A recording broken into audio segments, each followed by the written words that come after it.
The story of Jonah is often recognized as a story of a man going in the opposite direction of where God called him. That is true, but in Jonah chapter 1, we see Jonah sleeping at the bottom of a boat while a storm is raging.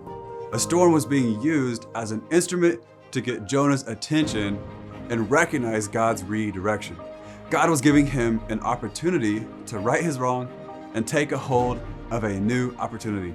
I think this picture of Jonah sleeping resembles us at times. We may not feel like we are in direct opposition to God's plan, but we might be sleeping on his attempts to help us out, communicate and engage with us, redirect us, present us with opportunities, all things a loving father would do.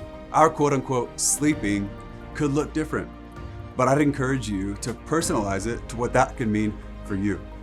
Maybe you're not at the bottom of a boat, but maybe God wants to speak to you on the way to work, but you'd often prefer to consume entertainment. He wants to speak to us through his word, but we're always on Facebook instead. He wants to pour into us, but we're full of Twitter information.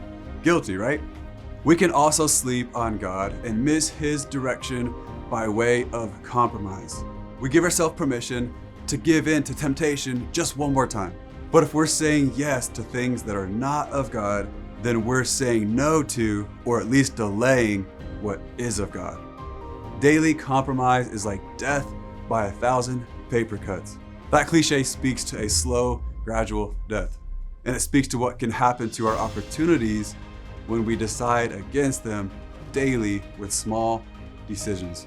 It can be easy to think that it's drastic decisions that can make or break opportunities, but it's often daily decisions.